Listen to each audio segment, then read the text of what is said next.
Hello, আসসালামু আলাইকুম। আজকে বলবো আমাদের বাংলাদেশের যে ঐতিহ্য জারি গান বলি আমরা সাধারণত, যে গান আছে বা অনেক সময় এটা কম্পিটিশন হয়, শরীয়ত মারিফত, স্বামী স্ত্রী, বিভিন্ন নামী কতগুলো কনসার্ট বা অনুষ্ঠান হয়, যেখান থেকে অংশগ্রহণ করে বাউল শিল্পী। বাউল শিল্পী মূলত আসলে একটা আধ্যাত্মিক গান এবং আধ্যাত্মিক জীবন নিয়ে তারা চলাফেরা করে, দুনিয়ার চেয়ে একটু আলাদা। তবে তারা কিন্তু ইসলামের কথাবার্তাও অনেক বলে, যতটুকু তাদের মেধা জ্ঞান আছে সে ততটুকু তারা বলে। কিন্তু এরা যে মাঝে মাঝে ফাউল কথাবার্তা বলে, এটা নিজেরা বোঝে না। এটাতে কি হলো, ইসলামের জলসা বা ইসলামের নামে যে কথাবার্তা বলা হয় সেটাকে অবমাননা করা হলো, সেটাকে অপবিত্র করা হলো। হ্যাঁ, আবার দেখেন সেই গান অনুষ্ঠানের মধ্যে আবার সিগারেট বিড়ি খাইতেছে। তাহলে এটা পবিত্রতা থাকলো কি? নবীর কথায় বলা হচ্ছে, আল্লাহর কথায় বলা হচ্ছে, ইসলামের ইতিহাসই বলা হচ্ছে, গানের মাধ্যমে, কথার মাধ্যমে যুক্তি তর্ক দেওয়া হচ্ছে। শিক্ষণীয় তো অবশ্যই কিছু আছে, কিন্তু আপনারা যে ভাই মাঝে মাঝে যে ফাজলামো কথাবার্তা বলেন, যে অশ্লীল কথা বলেন, কেন বলেন ভাই? আপনার কাছে মানুষ শিখবে না? প্রজন্মরা আপনার কাছে শিখবে না? আপনার কথা বলতে বলতে হাসি ফেলান, যাতে আপনার উজুই শেষ, পবিত্রতাই শেষ। এবং খারাপ কথা বলেন, অশ্লীল কথা বলেন, কেন অশ্লীল কেন বলেন? এগুলো না বললে কি অনুষ্ঠান করা যাবে না? তবে বিশেষ করে কি দুই চারজন আছে, যেমন মোটামুটি বলা ঠিক নাই, তারপরও হয়তো শাহ আলম ভাই, আবুল ভাই, এরকম দুই চারজন যারা আছে, যারা তারা একটু আসলে মূল্যবান কথা বলে এবং অশ্লীল কোনো কথাবার্তা বলে না, যুক্তিতর্কের সাথেই কথা বলে। হ্যাঁ, যেমন আছে লতিফ সরকার, তার তো কোনো গানও ভালো লাগে না, তার গলার সুরও ভালো লাগে না, এবং তার তো একটা বদনাম আছে, আপনারা জানেন। ফেসবুক, ইউটিউবে ছাড়া হয়েছিল, সে একটা মেয়েকে তার বাবা মা দিয়ে গেছে গান শেখার জন্য, কিন্তু গান না শিখেছে, তার সাথে অন্য ব্যবহার করছে, যেটা শরীয়তের বাইরে, যেটা পাপের কাজ, পরকালের দুযোগের কাজ করছে। এবং সে নাকি এরকমই করে, তার ওয়াইফ নাকি এগুলো নাকি সহায়তা করে। এটা তুই মেয়ের মুখের কথা ভাই, আমার বানানোর কথা না, বুঝছেন? তো আপনি তো সবসময় ভিতরে হাসাহাসি করেন, হা হা হা করে হাসেন কেন? এগুলো হাসেন কেন? এটা পবিত্র বলে মনে করে যান না? আপনারা মনে করেন এটা এবাদত, এই এবাদত করলে আর নামাজ পড়া লাগবে, নামাজ অনেকে পড়েন না। একজন বলছিল আপনাদের এই বাউল শিল্পী, বাউল সঙ্গে, যে ভাই আমি নামাজ পড়বো, আমার বিছানা কই, আমার তো যাই নামাজ নাই। কি একটা অবাস্তব কথা! হ্যাঁ, কি একটা আমি এটা অশ্লীল কথাই বলবো।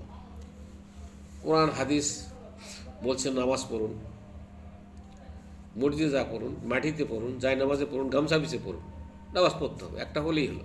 কিছু না থাকলে পরিষ্কার জায়গায় বসবেন, তো নামাজের জায়গা খুঁজে পান না কেন? যায় নামাজ পান না কেন? এটা বেয়াদবি কথা কেন? তবে আমি আপনাদের দীর্ঘ 30-40 বছর ধরে দেখতেছি অনুষ্ঠানগুলো আপনাদের ঠিক এইরকম অসভ্য কথা, অশ্লীল কথাবার্তা,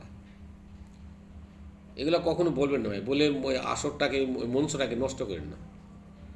আবার আপনাদের মধ্যে যারা যে ঢোলক বাজায়, ঢোলক কেন বাজান ভাই? ঢোলক তো বাজানো ঠিক নাই। এটা যখন ঢোলক বাজান, যখন তখন মনে হয় যে এটা হিন্দুদের কোনো অনুষ্ঠান হচ্ছে, এখানে কোনো যাত্রা বা কোনো ওই যে পূজা হচ্ছে। এবং যারা এগুলো করে, বাঁশি বাজায়, এই যে ঢোলক বাজায়, হারমোনিয়াম বাজায়, তাদের বড় বড় চুল, অশ্লীল মেয়েদের মতো চুল, উপরে বাঁধে রাখছে, পেঁয়াজ দিয়ে ঘুরে রাখছে, আবার সিগারেটও খাইতেছে। এগুলো কি? এগুলো কোনো সভ্যতা? এগুলোতে কি কিছু শিখবে? নেক্সট প্রজন্ম আসে তো ওই অনুষ্ঠান যোগ দেয়, তাহলে ওই রকমই শিখবে। অতএব ভাই, এগুলো পবিত্রতা ঠিক রাখুন, ও এরাও পবিত্রতা নষ্ট করেন না, বুঝছেন? আপনারা ইদানিং যা বলছেন, বলে বেড়াইছেন, হাসি ঠাট্টা ইয়ার্কি করবেন না। হ্যাঁ, এখানে কোরআন হাদিসের কথা বলেন, ইয়ার্কি ফাজলামো নষ্ট করবেন না। আর কিছু কিছু মহিলা আছে দেখি, অবশ্য অনেকে মাথা কাপড় দিয়া শরীর ঢাকে অনুষ্ঠান করে, ঠিক আছে, এরকম অনেক মেয়ে আছে। হ্যাঁ, মেয়ে নারীদের যখন পালাগুলো হয়, তখন আপনি এই অশ্লীল কথাবার্তা বলেন, এগুলো কখনো বলবেন না। এমনকি তাদের স্বামীর সাথে কী হলো, স্ত্রীর সাথে কী হলো, এগুলো নিয়ে আপনার সমালোচনা করেন, বা কী করছে, কেমন করে, কেন ওই রেফারেন্স দেওয়া ছাড়া দেওয়া যায় না? অন্য ভালো কিছু বলা যায় না?